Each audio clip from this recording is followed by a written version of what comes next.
महाराज जी कहते मैंने अपनी आंखों से देखा, ऐसा मस्तक चमक रहा था जैसे चंद्रमा हो। अंधेरी रात, अंधेरा पाक था, अंधेरा था, और चेहरा उनका जैसे चमक रहा जैसे चंद्रमा हो। तो हम देख करके आश्चर्यचकित हो गए कि ये महात्मा तो कभी हमको दिखाई नहीं पड़े।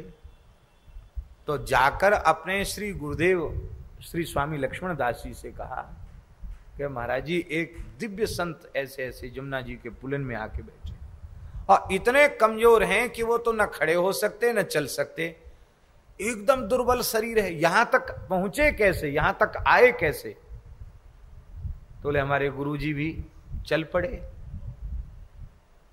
जाकर प्रणाम किया तो उन्होंने देखा नहीं, महात्मा ने ऐसे अवस्था में शांत चुपचाप बैठे रहे। उस समय क्या स्थिति थी वृंदावन की? महाराज जी कहते थे सूर्यास्त के बाद खाक चौक के इलाके में मनुष्य का दर्शन नहीं होता था, इतना तो जंगल था। और यहां से आवाज लगाते सीताराम, तो उधर मेहंदी अखाड़े वाले महंत जी कहते राधे श्याम। बोले रात में 3-4 आवाज ऐसे लगती थी, सीताराम राधे श्याम की। ये हालत थी, इतनी भीड़ भाड़ ये सब नहीं था, जंगल था। तो कहते महाराज जी दर्शन करने गए, वो कुछ नहीं बोले। फिर दोपहर में फिर उनके पास बैठने गए, कुछ नहीं बोले। और शाम को जब गए उनके पास तो पता नहीं उनको क्या इच्छा हुई, महात्मा ने नेत्र खोले और नेत्र खोलकर कहा कि आप बार बार क्यों परेशान हो रहे? महाराज जी आपका दर्शन तो पहली बार हुआ, आप कृपा करके बताएं आपका परिचय क्या है? तो वो महात्मा बोले कि बच्चा मैं यमुनोत्री से आया हूं। कहां से आया हूं? यमुनोत्री से, जहां से यमुना जी प्रकट भई हैं वहां से आया हूं।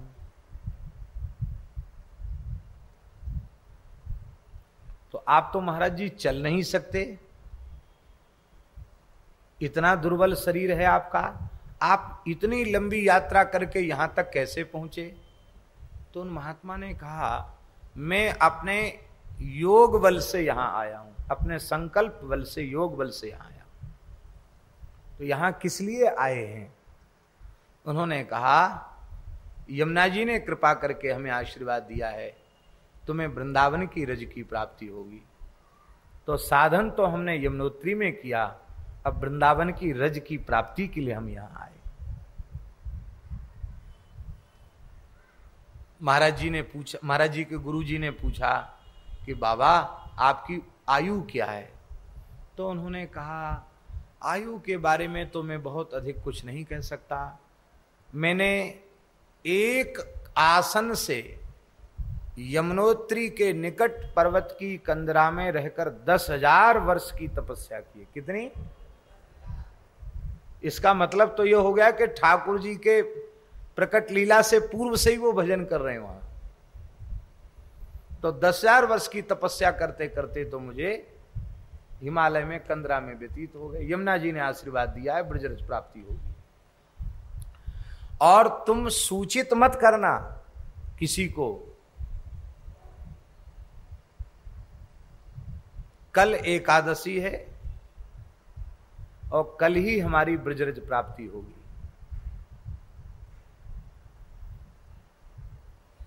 महाराज जी बताते थे वैशाख महीना की बात है, वैशाख कृष्ण की बात है, वैशाख कृष्ण एकादशी। बोले कल एकादशी है, कल हमको रज की प्राप्ति होगी।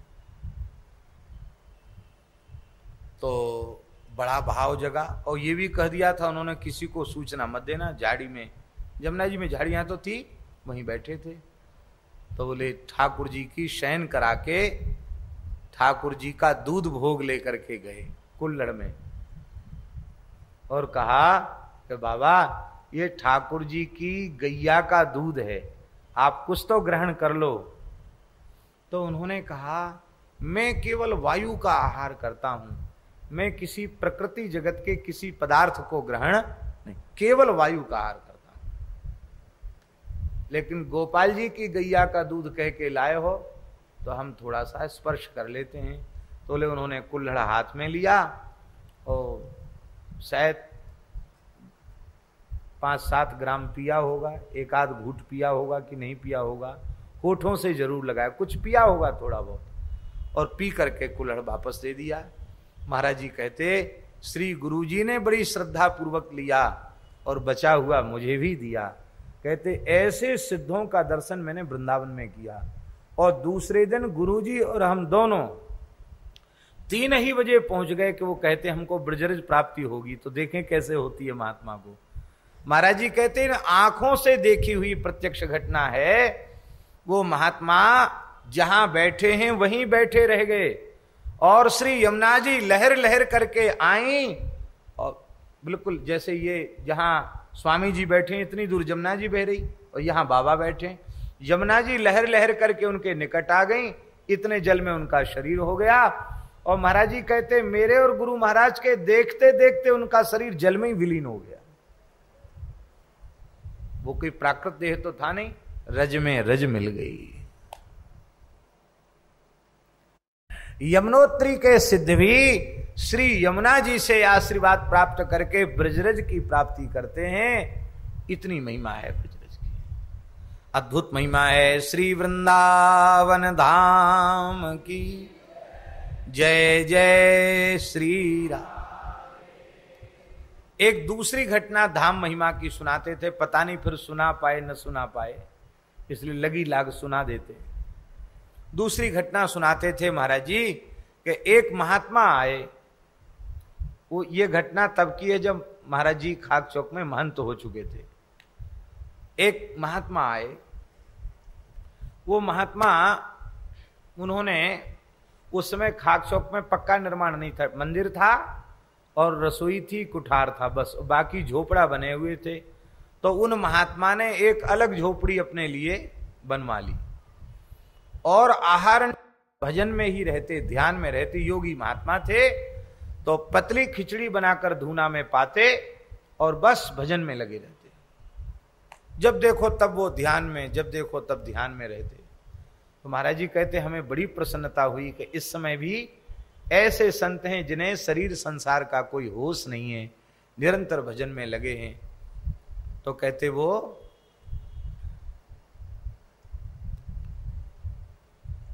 4-5 महीना लगातार स्थान में रहे।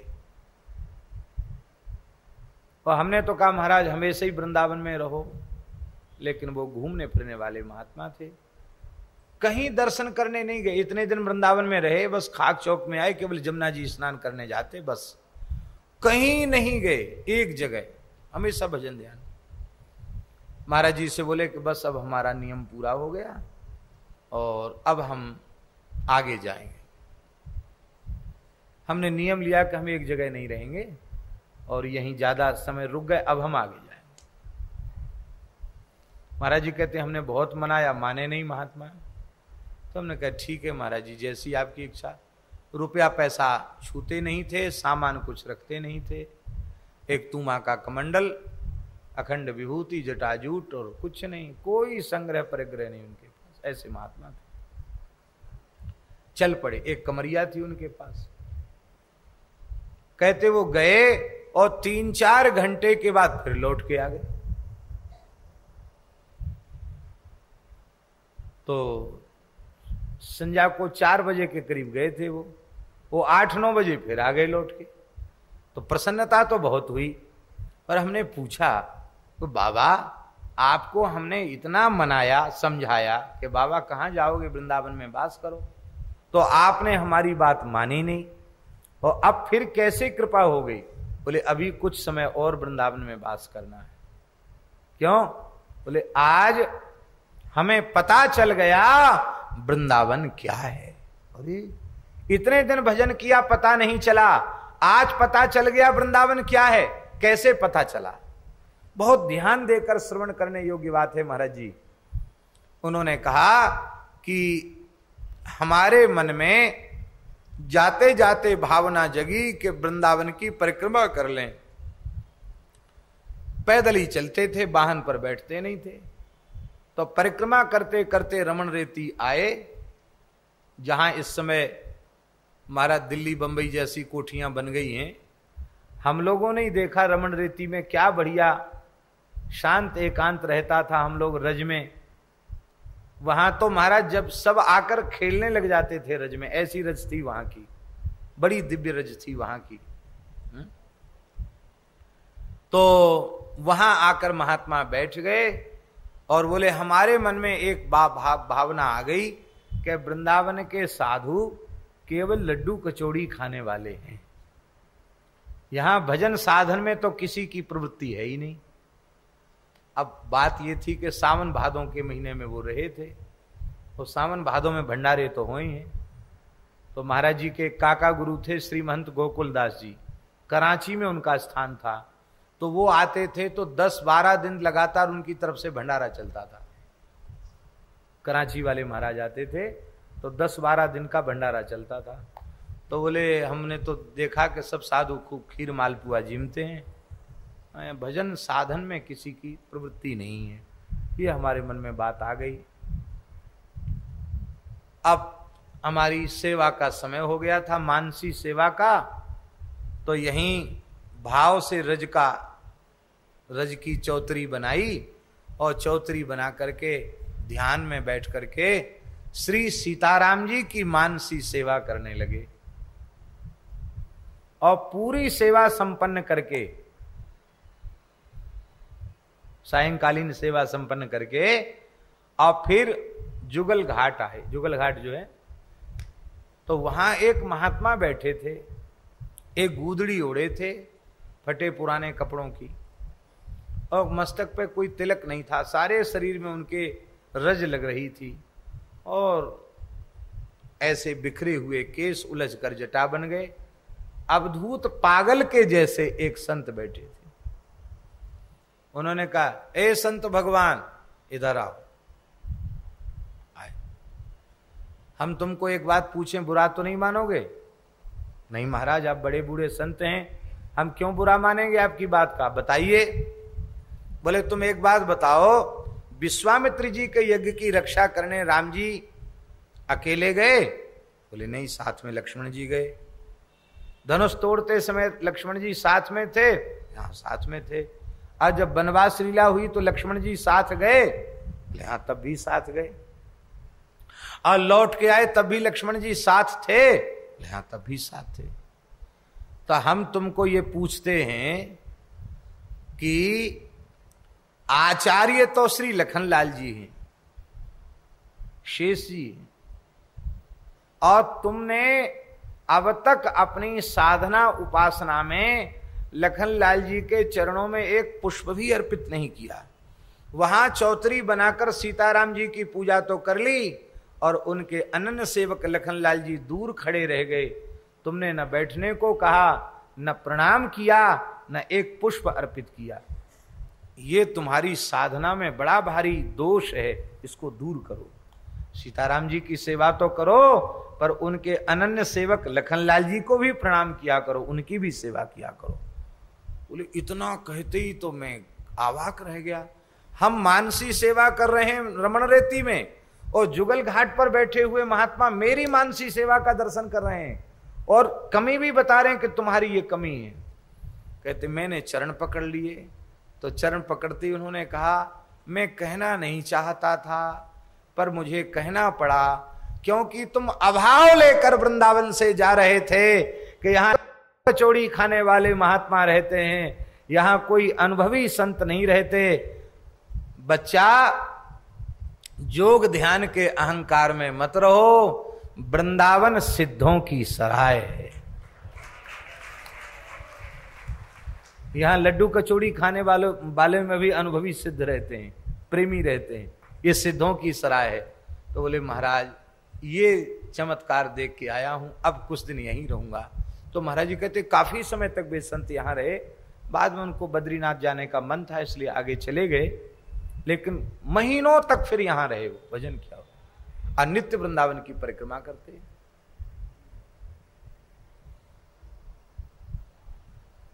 ये दो घटनाएं महाराज जी के मुख से सुनी हुई, उनके सामने घटी हुई घटनाएं हम आपको सुने।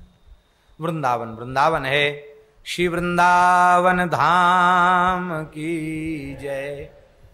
तो जहां तक हम कल कह चुके थे वहां से आगे हम अब स्मरण कर रहे हैं श्री प्रबोधानंद पाद सरस्वती जी के शब्दों में। वे कह रहे हैं सोढ़्वा पाद प्रहारा नपि च शतशतं धिक्कृतीनांच कोटि क्षुत्रिट्सीतादि बाधा शतमपि सततं धैर्यमालम्ब्य सोढ़्वा मुंचन शोकाश्रु धारा मति करुण गिरा राधिका कृष्ण नामा न्युदगायन करहि वृंदावन मति विकलो किंचन संचरा न्युदगायन करहि वृंदावन मति विकलो किंचन संचरामि। इतने रस भरे श्लोक हैं, लगता है इन्हीं को गाते रह जाए। वे कह रहे हैं कि हे रसिको, मेरे मन की बात को आप सुनो। वृंदावन में रोज सैकड़ों लात घूंसे हमारे ऊपर पड़े,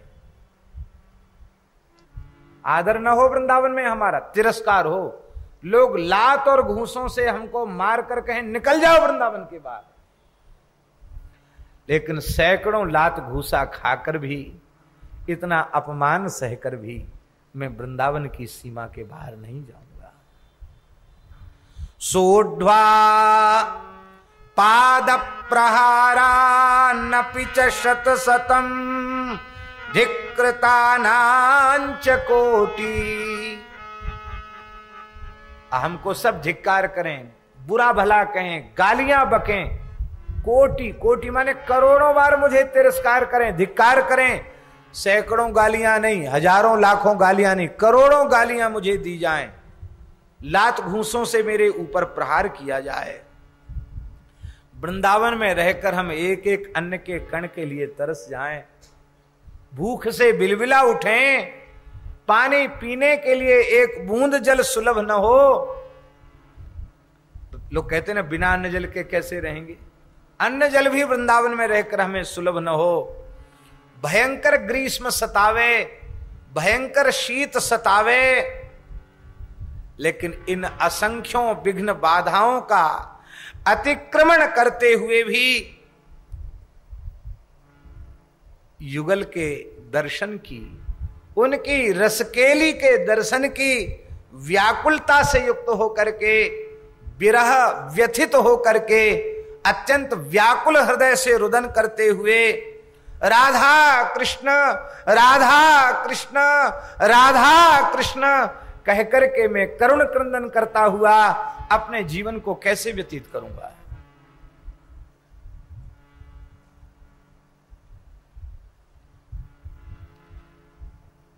न्युदगायन करहि वृंदावन मति विकलो अकिंचन।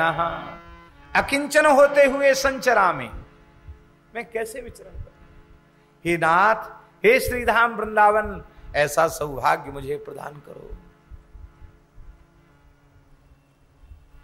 ये मलमूत्र का भांड शरीर आज ही छूट जाए। श्री प्रबोधानंद पाद सरस्वती कह रहे हैं, ये जो शरीर है ना, ये मलमूत्र का बर्तन है, ये मलमूत्र का भांड कुत्सित देह आज ही छूट जाए, शरीर के रहते हुए इस शरीर के समस्त भोग समाप्त हो जाएं,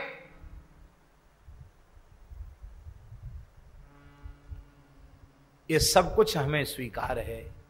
पर हे नाथ, आप अपने श्रीधाम वृंदावन से बाहर मुझे मत निकाल दो। मैं चाहे जैसे पड़ा रहूं यहां, बस आप कृपा करना।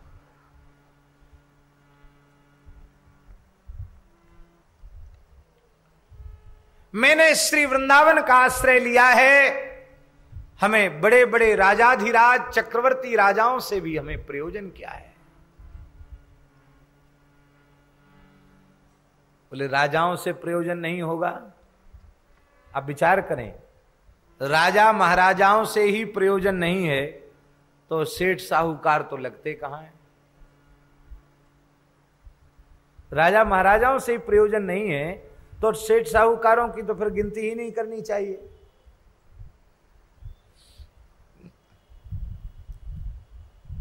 मुझे किसी देवी अथवा मुझे किसी देवता से भी अब प्रयोजन नहीं है, क्योंकि जिसके मन में कोई मनोरथ हो उसकी पूर्ति की उसकी कामना की पूर्ति के लिए अमुक देवी का अमुक देवता का भजन करें। भागवत जी में लिखा है द्वितीय स्कंद, इंद्रियों में बल की कामना हो तो इंद्र की उपासना करे, संतान की कामना हो तो प्रजापतियों की उपासना करे, बल की कामना हो तो रुद्र की उपासना करे, दाम्पत्य जीवन सुखी रहे कामना हो तो गौरी शंकर की उपासना करे, रुपया पैसा की कामना हो तो देवी जी की उपासना करे, विद्या की कामना हो तो शंकर जी की उपासना करे, सुंदरी स्त्री की कामना हो तो उर्वशी की उपासना करे। महाराज अलग अलग सबकी उपासनाएं लिखी हैं। हमको कुछ चाहिए नहीं, जो चाहिए सो मिल गया। क्या चाहिए? वृंदावन चाहिए, वृंदावन की रज चाहिए। इसलिए अब मेरा किसी राजा महाराजाओं से भी प्रयोजन नहीं है, कोई सरोकार नहीं है, किसी देवी देवता से भी कोई प्रयोजन नहीं है। तो फिर आपका स्वर्गादि लोकों से, बोले स्वर्ग तो तुच्छ हैं, उनसे भी प्रयोजन नहीं है। तब क्या वैकुंठ से प्रयोजन है? कहते वैकुंठादि दिव्य लोकों से भी अब मेरा कोई प्रयोजन नहीं है। आपका प्रयोजन किससे है? बोले हमारा जिससे प्रयोजन था उसकी हमें प्राप्ति हो गई है, हमें तो श्रीधाम वृंदावन से प्रयोजन है। किसी भी स्थिति में वृंदावन मिले। हमारे श्री नाभा गोस्वामी जी ने वृंदावन के जो अनन्य रसिक हैं उनके संबंध में नाभाजी के उद्गार। नाभाजी कह रहे हैं वृंदावन के रसिक शरीर में रहते हैं तो वृंदावन में रहते हैं, और शरीर छोड़ देते हैं तो कहां जाते हैं? बोले शरीर में रहते हुए वृंदावन में रहते हैं, और जब शरीर छोड़ देते हैं तो भी किसी लोकांतर में गमन नहीं करते, देह त्याग के अनंतर भी इसी भौम वृंदावन में निवास करते हैं, इसी चिन्मय वृंदावन में निवास करते हैं, इसी रसमय वृंदावन में निवास करते हैं। क्या करते हैं? कहां रहते हैं? नाभाजी कह रहे हैं निर्वर्त भय संसार ते मेरे जजमान सब। इस छप्पे में उन रसिकों का स्मरण कर रहे हैं जो नाभाजी के काल में विराजमान नहीं थे, जो भगवत धाम जा चुके थे। तो उन रसिकों की नामावली कहने के बाद नाभाजी कह रहे हैं वे रसिक इस समय कहां हैं? तो नाभाजी कह रहे हैं कुंज ओक जे बसत अब कुंज ओक बसत। अब वे कहां रह रहे हैं? बोले अब वे वृंदावन कुंज की ओक में। ओक जानते हैं किसको कहते हैं? छिपने के स्थान को ओक कहते हैं। ये वृंदावन के रसिक सघन लता कुंज के ओक में छुप कर बैठे हैं। क्यों? बोले यही लता रंध्र से युगल की शयन केली का दर्शन करना चाहते हैं, रस केली का दर्शन करना चाहते हैं। तो युगल की जो नित्य रस केली है, नित्य विहार है, वही इन रसिकों का आहार है, और कुछ खाते पीते थोड़े ही हैं। तो कुंज की ओक में छिप करके युगल के रसमयी लीलाओं का रसास्वादन करते। कुंज ओक जे बसत अब माने शरीर से नहीं है, लेकिन अब वे कुंज की ओक में विराज रहे हैं। परम पूज्य अनन्य रसिक सदगुरुदेव श्री बाबा रासमणि दास जी महाराज भी अभी भी विराजमान हैं, इसी ब्रज में विराजमान हैं। किसी कुंज की ओक में बैठ करके, गहुवर कुंज की किसी ओक में बैठ करके श्री युगल प्रियालाल जी की नित्य लीला का, उनकी नित्य झांकी का रसास्वादन कर रहे हैं। तो श्री प्रबोधानंद जी कहते हैं हमारा राजा महाराजाओं से प्रयोजन नहीं, हमारा किसी देवी देवता से प्रयोजन नहीं। और एक ऊंची बात कहते हैं, वैकुंठ आदि की प्राप्ति ही जिनका लक्ष्य है, ऐसे साधकों से भी मेरा प्रयोजन नहीं। मेरा प्रयोजन तो उनसे है जिनका तन मन प्राण श्री वृंदावन की रज में बसता है। उन धाम के रसिक संतों का हम संग करना चाहते हैं। किन्नो भूपै किन्नु देवादिभिर्वा स्वाप्नैश्वर्योत्फुल्लितै किंच मुक्तै शून्यालंबैर् वैष्णवैर्वापि किं नः श्रीमद्वृंदा काननैकान्त भाजाम्।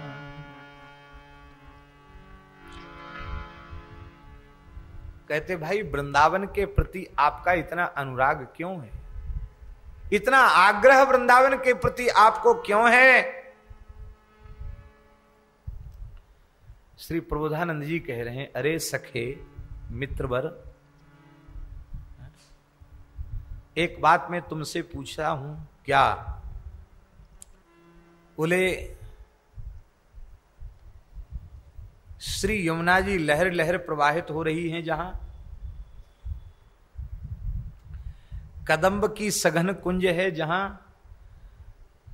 पुष्प से लदी हुई लताओं से आच्छादित सघन कुंज है कदम्ब की, और उस कदम्ब कुंज में त्रिभंग ललित होकर के श्याम सुंदर पीतांबरधारी नव किशोर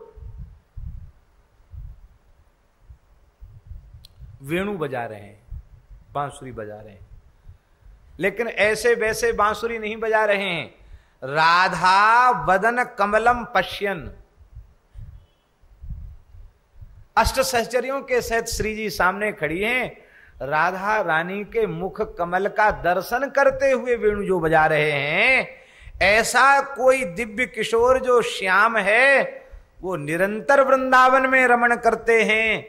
बताओ ऐसा आनंद, ऐसे नव किशोर वृंदावन को छोड़कर और कहीं है क्या? ऐसी रसमयी लीला अन्यत्र कहीं है क्या? इसलिए वेणुम यत्र क्वणयति मुदा नीप मूलावलंबी, नीप माने कदम होता है, संवीत श्री कनक बसना शीतकालिंदी तीरे पश्यन राधा वदन कमलम कोपि दिव्य किशोरः पश्यन राधा वदन कमलम कोपि दिव्यं किशोरः श्यामः काम प्रकृतिरिह में प्रेम वृंदावनेस्तु।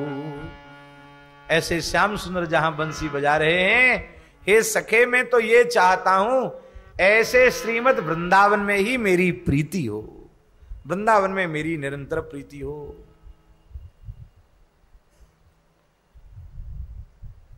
आगे तो बड़ी विचित्र बात कह रहे हैं प्रबोधानंद पाद सरस्वती जी। वे कहते हैं तुमसे कुछ भी न बनता हो तो भी आकर वृंदावन में पड़ जाओ,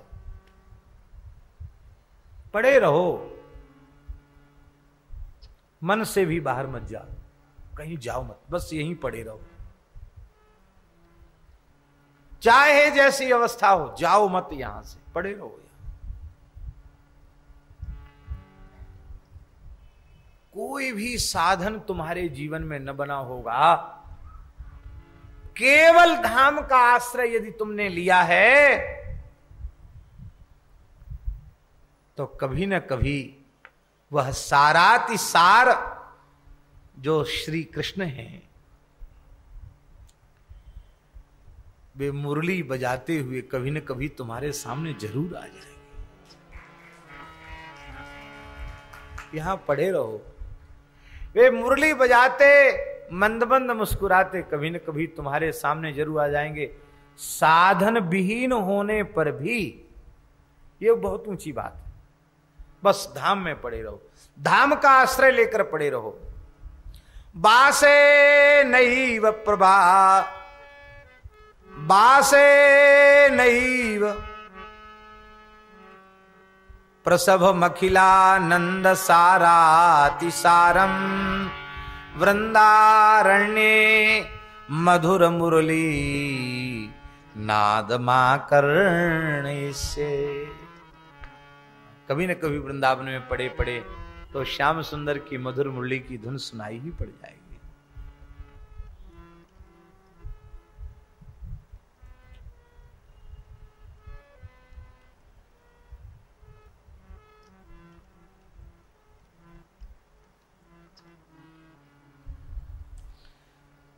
बोले हमारे कोई हाथ पैर काट डाले, हमारी घोर निंदा उपेक्षा हो, अथवा हमारी खूब जय जयकार हो, हमें प्रचुर संपत्ति प्राप्त हो जाए, अथवा हम घोर कंगाल हो जाएं, हमारी ऐसी दशा हो जाए कि हम जीते जी मर जाएं, मरे हुए के समान मुर्दे के जैसे हो जाएं,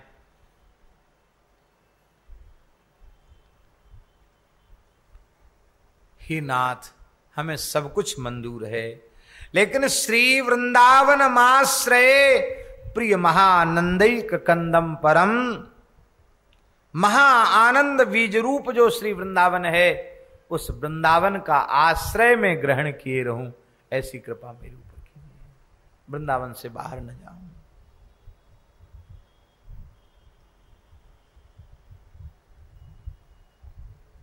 धाम के निष्ठावान भाग्यशाली साधकों से श्री प्रबोधानंद जी महाराज कह रहे हैं,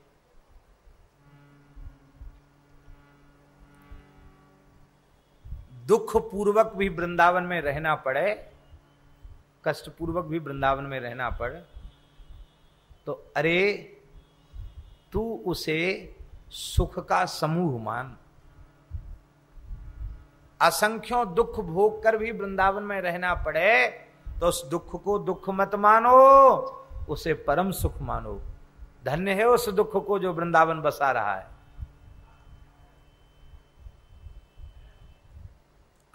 वृंदावन में रहकर खूब बेइज्जती हो, निंदा हो, अपकीर्ति हो, तो उस अपकीर्ति को तू महाकीर्ति समझ कि मुझे बहुत यश मिल रहा है, ऐसा समझो। यहां घोर तिरस्कार तेरा हो जाए तो उस तिरस्कार को भी तुम महासत्कार समझो। यहां महादरिद्रता पूर्वक, विपन्नता पूर्वक तुम्हें रहना पड़े तो वृंदावन की रज की प्राप्ति ये महा संपत्ति को भी तिरस्कृत करने वाली है। इस दरिद्रता को तुम दरिद्रता मत मानो। वृंदावन वो तो वैष्णवों की मूर है, संपत्ति है, महासंपत्ति मुझे मिल गई है, ऐसा मानो। यदि तू वृंदावन में है तो तेरा जीवन जीवन है, और यदि तू वृंदावन में नहीं है तो तू जीवित भी मरे हुए के समान है। यदि तू वृंदावन में नहीं है तो जीवित ही मरे हुए के तुल्य है। दुखान्येव सुखानि, वृंदावन के दुख ही सुख हैं। दुखान्येव सुखानि, बहुत से लोग वृंदावन में आते हैं, वृंदावन के प्रेमियों की बात नहीं कह रहे, उनको बड़ी तकलीफ होती, यहां बढ़िया भोजन नहीं मिलता।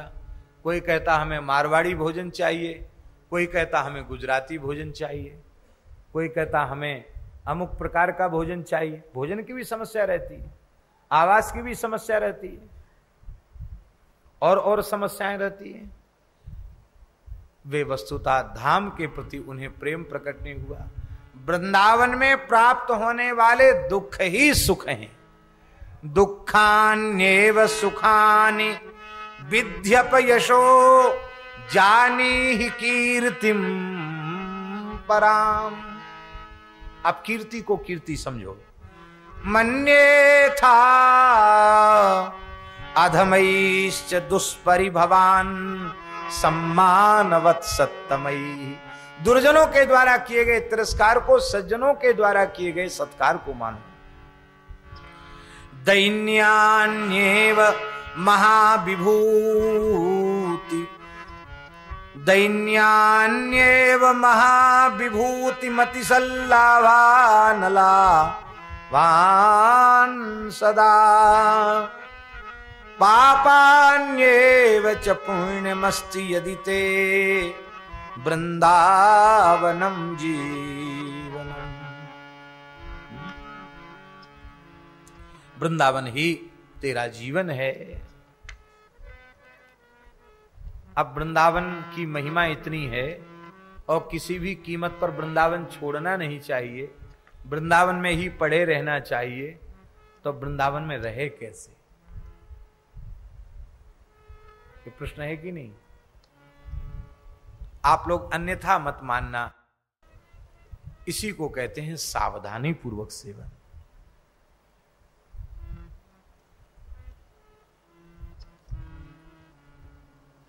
बहुत सावधान होकर वृंदावन में रहना है। त्यक्त्वा संगम दूरता स्त्री पिशाच्या,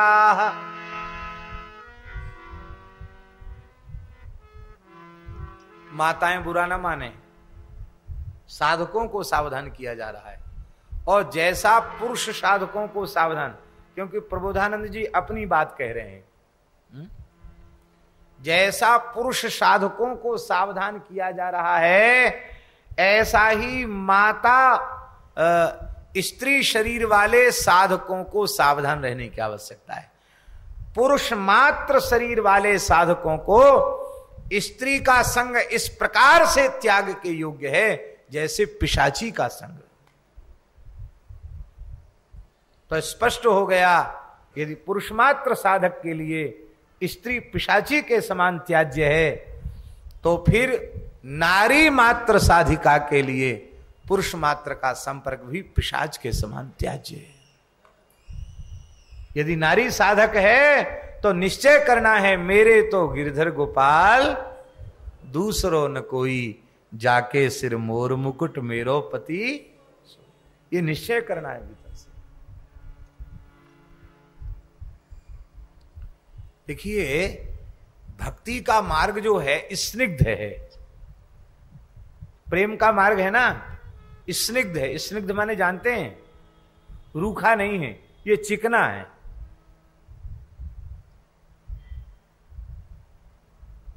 रास्ता बहुत चिकना हो तो जमा जमा के पैर रखना पड़ेगा कि नहीं फिसल जाओगे।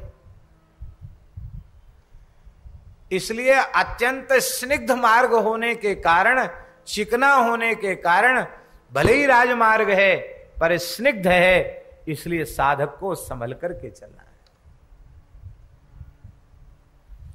त्यक्त्वा संगम दूरत स्त्री पिशाच्या, सर्वाशानाम मूल मुद्धृत्य सम्यक। पहली शर्त है वृंदावन वास की, पिशाची के समान नारी का संग त्याग दो। मलुकदास जी महाराज ने कहा, नारी घोटी अमल की, अमली सब संसार, को एक साधु ऐसा ना मिला, जो संग उतरा हो पार।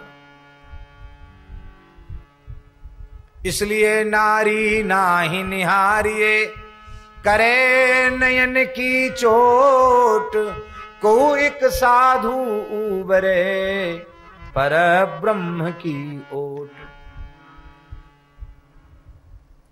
इसको निंदा में नहीं लेना, ये केवल साधकों को सावधान करने के लिए कहा गया। कबीरदास जी कहते हैं, जहां जलाई सुंदरी तहां जन जाहु कबीर, रजौड़ के माथे परे सूनो करे शरीर। ये कब तक सावधानी रखनी है, बहुत ध्यान से सुने। ये तब तक सावधानी रखनी है जब तक सर्वत्र श्री कृष्ण दृष्टि नहीं हुई, और जब सर्वत्र भगवत दृष्टि हो जाएगी फिर तो क्या कहना। एक हम घटना सुनाएं आपको, पूज्य बाबा श्री ठाकुरदास जी के मुख से सुनी हुई घटना है।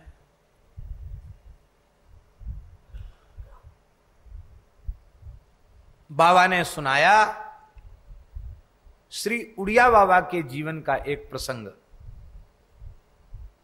कि उड़िया बाबा महान सिद्ध संत थे। पूज्य पंडित जी ने उनको अपने सदगुरु भगवान के रूप में स्वीकार किया। परम पूज्य स्वामी श्री अखंडानंद सरस्वती जी ने भी भले ही संन्यास दीक्षा जगत गुरु शंकराचार्य श्री स्वामी ब्रह्मानंद सरस्वती से ग्रहण की थी, किंतु उड़िया बाबा के प्रति उनका गुरु भाव था। महान संत थे उड़िया बाबा। तो बाबा यहीं वृंदावन दावा नीलकुंड में विराज रहे थे।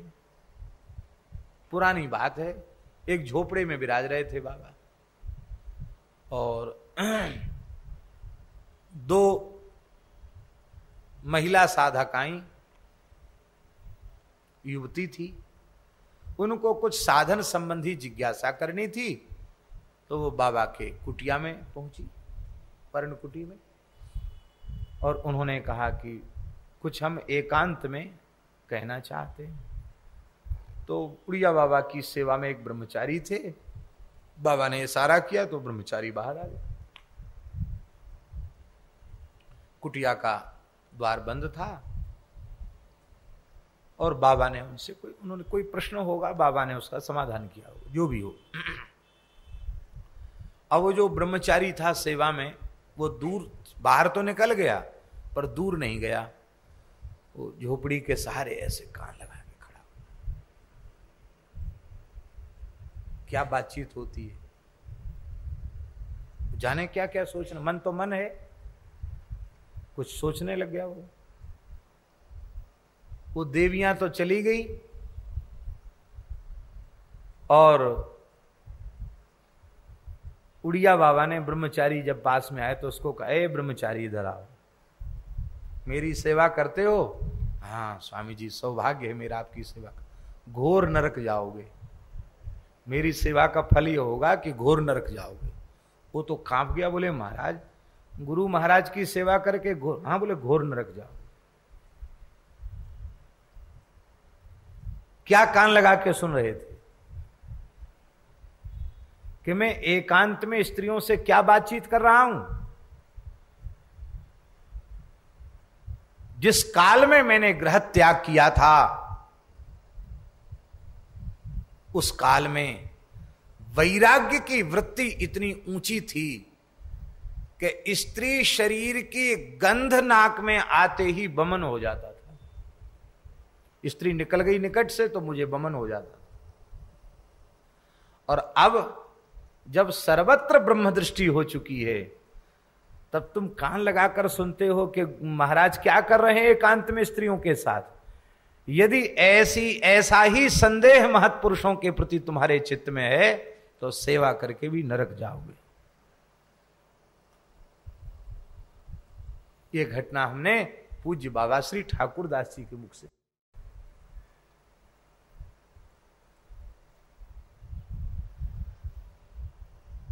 इसलिए हम प्रार्थना करते हैं, सिद्ध पुरुषों की वाणी सुनो, उनकी नकल मत करो।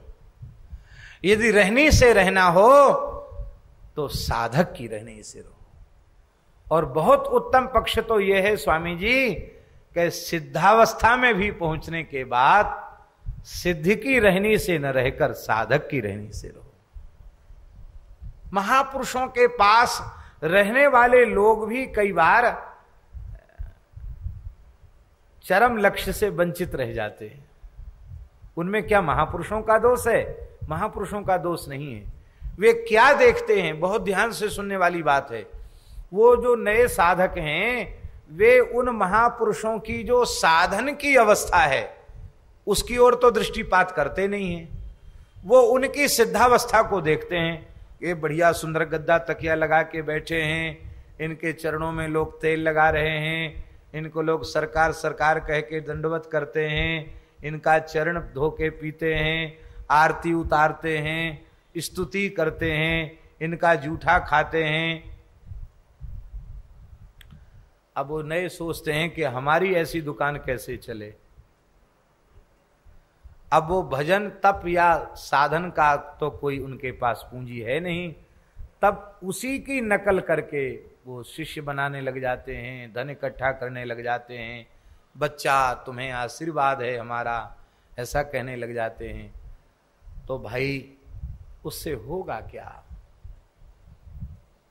लोक में कुछ सिद्धि प्रसिद्धि या धन प्राप्त हो जाएगा और यह पतन का कारक होगा, कहीं ले नहीं जाएगा, पतन का कारक होगा। हमारे प्राचीन महापुरुषों का चरित्र आप देखिए तो वहां गुरुजन आज्ञा देते थे कि हां अब तुम इस योग्य हो चुके हो कि किसी जीव को भगवत प्राप्ति का मार्ग दिखाओ, अब तुम शरणागति प्रदान करो। बड़ी विचित्र विडंबना है, अब तो कई बार चेलों के हृदय में ही गुरुजी के प्रति मात्सर्य हो जाता है, इनके चेला कम बने हमारे ज्यादा बने, ऐसा भी कहीं कहीं सुनने में आता है।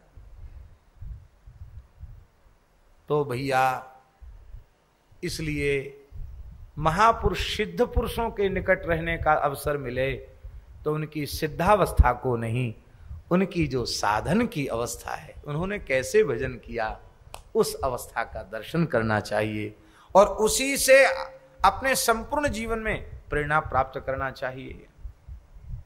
तो पहली शर्त क्या है? त्यक्त्वा संगम दूरतः स्त्री पिशाच्या सर्वाशानां मूल मुद्रित्य सम्यक।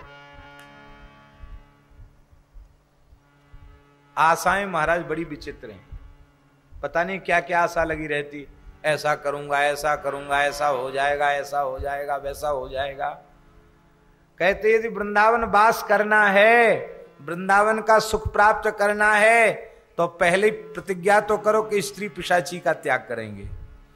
दूसरे प्रतिज्ञा यह करो कि आशाओं की लता को जड़ से खोद के फेंक दो।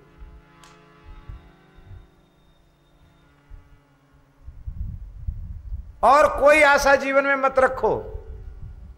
क्या आशा रखो? यह अभिलाषा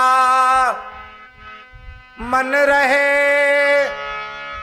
यह अभिलाषा उर रहे, लगे न नैन निमेष, एकटक देखो भाव तो नटवर नागर वेश।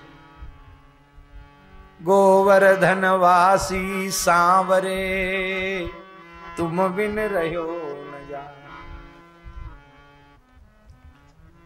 ये मेरी आशा है। ठाकुर जी आ गए सामने, बोले कुछ मांग लो, बोले मांगना कुछ नहीं, कुंज भवन क्रीड़ा करो, कुंज भवन क्रीड़ा करो, सुख निधि मदन गोपाल, हम वृंदावन मालती, तुम भोगी भंवर भुआल। हम वृंदावन मालती, तुम भोगी भंवर भुआल। इसलिए सारी आशाओं का त्याग कर दो। दैवाल लब्धे नैव निर्वाह्य देहम। दो निश्चय हो गए वृंदावन वास की। एक पहला स्त्री पिशाची का सर्वथा त्याग, दूसरा आशाओं की लता को उखाड़ कर फेंक देना, माने कामना वासना को निर्मूल कर दो। कुछ नहीं चाहिए, कुछ नहीं करना, बस पड़े रहें, बस नहीं चाहिए। तीसरा दैवाल लब्धे नैव निर्वाह्य देहम। जो कुछ रूखा सूखा मिल जाए दैव के अधीन, श्री जी ठाकुर जी की इच्छा से जो मिल जाए, पड़े पड़े जो मिल जाए, उसी में पूर्ण संतोष।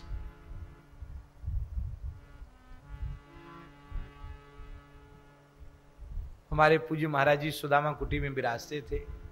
सुदामा कुटी संत सेवी स्थान है, अभी भी बहुत सुंदर संत सेवा वहां होती है।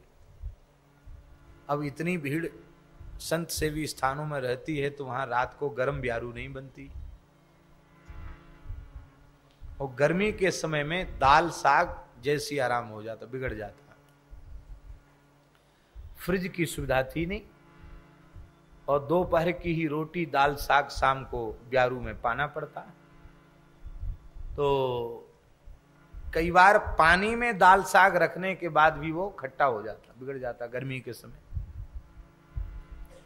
तो हमारे पूज्य गुरुदेव भक्तमाली जी क्या करते, सूखी रोटी एक कटोरी में पानी डाल लेते और पानी में डुबा डुबा करके रोटी पा लेते। एक बार हमने महाराज जी से कहा, महाराज जी आप दिन में भी ठीक से प्रसाद पाते नहीं है, तो गरम गरम ब्यारू बना देते हैं।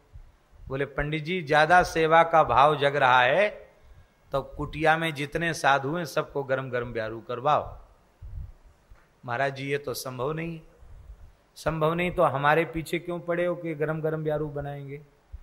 देखो पंडित जी 2 बार 3 बार गरम गरम फुल्का साग खाने वालों का नाम भक्तमाल में नहीं लिखा है? उनका चरित्र भक्तमाल में नहीं आया। भक्तमाल में श्री सनातन गोस्वामी जी जैसे महान विरक्तों का चरित्र आया है, जो महाराज महीना में 1 दिन मधुकरी मांग के लाते थे, रज में रोटी गाड़ देते थे और फिर यमुना जी के जल में भिजा करके 24 घंटे में एक बार पा लेते थे। इसलिए गड्ढा भरना है, कुछ खाना है, इसलिए खा लेते हैं। इसमें ठंडे और गर्म का कोई प्रश्न नहीं। इतने स्वाद पूर्वक पाते, क्या करें, हम नहीं पा पाते। हमारी तो जबान बिगड़ी भई। हम तो श्री राम दुलारी दास जी के पास भी पढ़ने जाते थे रात को, तो इसी लोभ से रात को पढ़ने जाते थे, क्यों वो गरम गरम साग बनाते थे। फुल्का तो दिन का रहता था, पर साग अयोध्या के महात्मा हनुमान बाग के संत वो बढ़िया गरम गरम साग बनाते महाराज जी। तो हम दिन में नहीं जाते उनके पास पढ़ने, रात को जाते कि गरम गरम साग, फुल्का तो खैर दिन का ही है पर साग कम से कम बढ़िया मिल जाए। पर महाराज जी को देखा उसी रोटी को पानी में डुबा करके, इसी को के दैवा लब्धे न निर्वाहे, जो कुछ सहज मिल जाए रूखा सूखा उसमें गुजारा कर ले। दैवा लब्धे नैव निर्वाह्य देहम श्रीमद वृंदा कानने जोशमास्व। कहते ये 3 साधन करते हुए वृंदावन में तुम प्रेम पूर्वक निवास करो। स्त्री पिशाची के संग का त्याग, जो कुछ भगवद इच्छा से प्राप्त हो जाए उसमें निर्वाह, और आशा लता को समूल काट करके आप निर्भय होकर वृंदावन वास करो, सुखपूर्वक वृंदावन वास करो। और देखो वृंदावन में आने के बाद ज्यादा प्रपंच में मत पड़ो। क्या कर्तव्य है, क्या अकर्तव्य है, जीव क्या है, ब्रह्म क्या है, माया क्या है, प्रकृति क्या है, ये सब है, पढ़ना चाहिए पोथियों में जरूर। लेकिन यदि वृंदावन का रस लेना चाहते हो तो इस बखेड़े से दूर हट जाओ। प्रबोधानंद जी कहते हैं तब क्या करो, कहते बस वृंदावन में पड़ जाओ, ज्यादा विधि निषेध के चक्कर में मत रहो। यहां तो स्मर मिथुन महस्तद गौर नीलम स्मरार्तम। यहां तो वृंदावन में रहकर गौर श्याम का स्मरण करो। विशेषण स्मरार्तम, जो परस्पर केली के लिए, रस केली के लिए व्याकुल हो रहे हैं, ऐसे युगल का प्रेम पूर्वक स्मरण करो। यही वृंदावन की विधि है, और इस विधि में जो बाधक है यही वृंदावन का सर्वोपरि निषेध है। इसलिए सर्वसु महाप्रसाद प्रसिद्धता के अधिकारी, विधि निषेध नहीं दास, अनन्य उत्कट व्रतधारी। और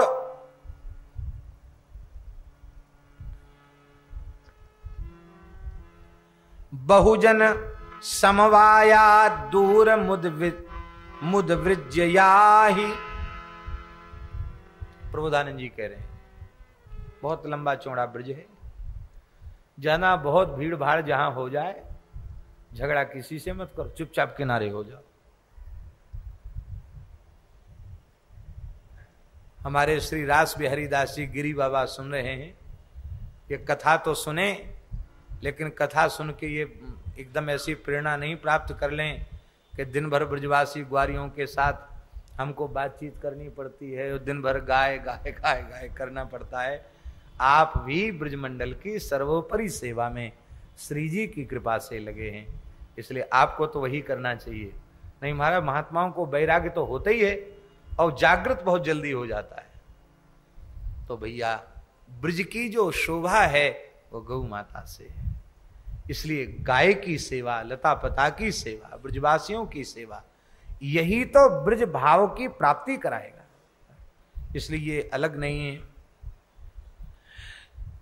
जहां बहुत लोगों का कोलाहल हो जाए उससे दूर चले जाओ, और प्रिय निवसतु दिव्य श्रील वृंदावनांता, लेकिन रहो श्री वृंदावन में ही। अब आगे कह रहे हैं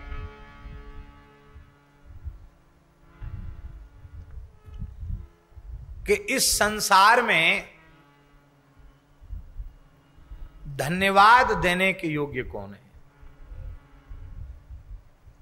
अरे भाई आप तो बड़े भाग्यशाली हैं, आपकी जय जयकार हो, आपको धन्य है आपके माता पिता को, धन्य है आपके गुरु जी को, धन्य है आपको।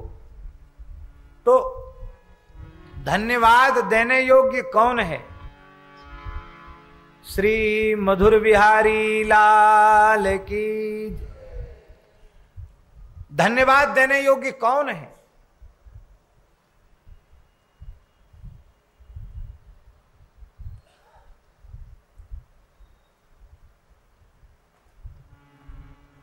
एकदम तन्मय होकर के, अंतर्मुख होकर के सुने। श्री प्रबोधानंद जी कह रहे हैं, बड़े से बड़ा विद्वान भी धन्यवाद के योग्य नहीं है, बड़े से बड़ा भी धनवान धन्यवाद के योग्य नहीं है। संसार की ऊंचे से ऊंचे पद और प्रतिष्ठा को प्राप्त करने वाला व्यक्ति धन्यवाद के योग्य नहीं है। तब धन्यवाद के योग्य कौन है?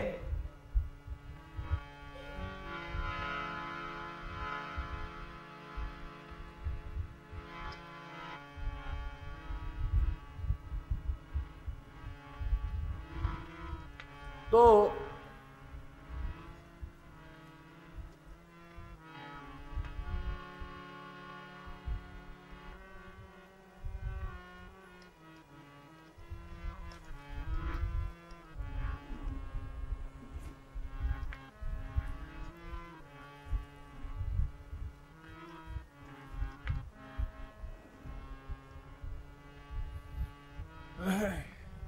श्री वृंदावन बिहारी लाल की। हम क्या कह रहे थे, थोड़ा स्मरण दिलाना है? हाँ, संसार की किसी विद्या को, कला को, धन को, यश को, प्रतिष्ठा को, सम्मान को प्राप्त करने वाला व्यक्ति, श्री प्रबोधानंद जी कहते, धन्यवाद देने के योग्य नहीं। भले ही सारा संसार उसे धन्यवाद दे, पर मैं उसे धन्यवाद नहीं दे सकता। तब पूछा गया, आपकी दृष्टि में धन्यवाद देने के योग्य कौन है? बोले, हमारी दृष्टि में धन्यवाद देने के योग्य जो श्रीमद् वृंदावन की रज का आश्रय लेकर पढ़ा है और अपने कपोल पर हाथ रख करके राधा कृष्ण राधा कृष्ण जपता हुआ अपने नेत्रों से प्रेमाश्रु विमुंचन कर रहा है। एक एक पल प्रियतम की विरह वेदना में व्यतीत कर रहा है। ऐसा कोई वृंदावन रज का सेवी जो युगल की रसमयी लीलाओं का इसी जीवन में, इसी शरीर से, इन्हीं नेत्रों से अनुभव करना चाहता हो, ऐसा कोई विरही ब्रजवासी संत मेरी दृष्टि में वो धन्यवाद के योग्य है, वो जय जयकार के योग्य है।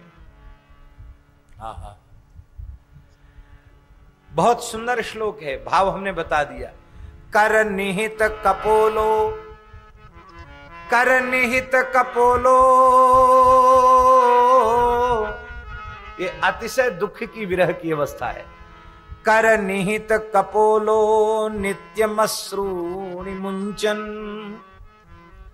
इस श्लोक का उच्चारण करते समय हमें पूज्य श्री वेणु विनोद कुंज वाले महाराज जी की स्मृति हो रही है। हमने सुना है जब वे श्री गंगा मंदिर में निवास करते थे, इसी भाव मुद्रा की छवि तमाल कुंज में लगी हुई है? कर निहित कपोलो नित्यमश्रूणि मुंचन, परहृत जन संगो रोच्य मानानुयाना, प्रतिपद बहुलार्त्या राधिका कृष्ण दास्ये,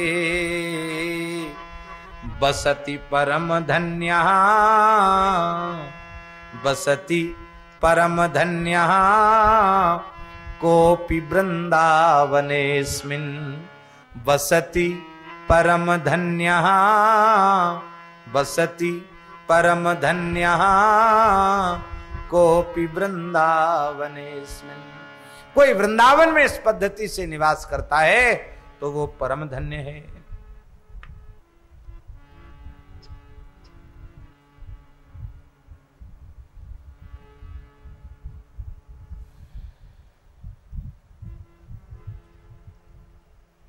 श्री प्रबोधानंद जी कह रहे हैं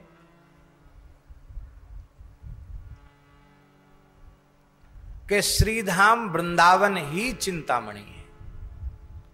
चिंतामणि जानते हैं?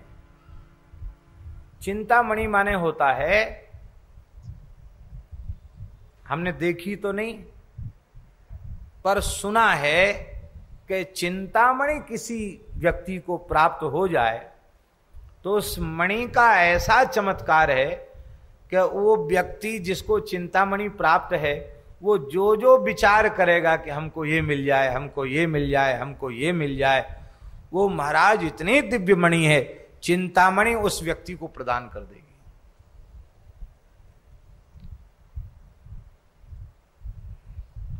एक चिंतामणि मिल जाए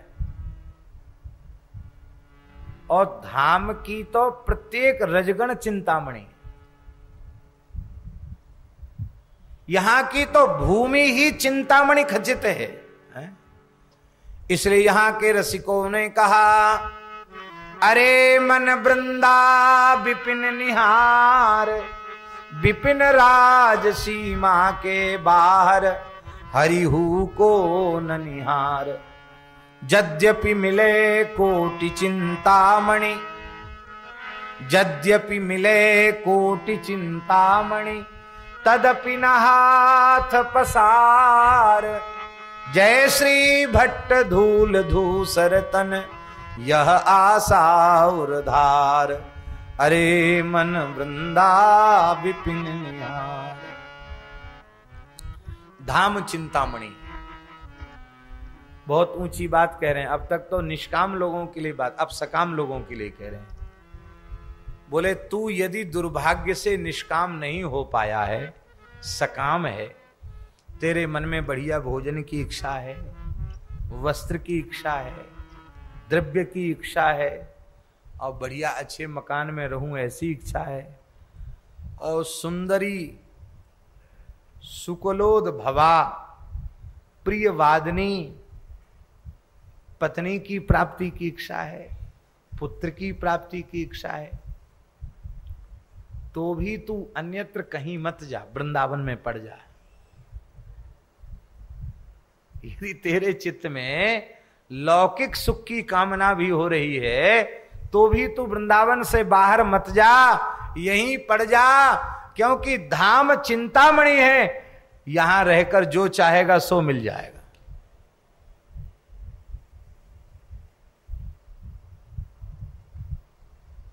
यहां रहकर जो चाहेगा सो मिल जाएगा।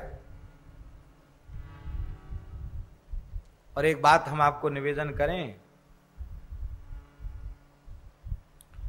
कि सीधे साधे सरल लोगों को भले ही कभी चिंता करनी पड़ जाए,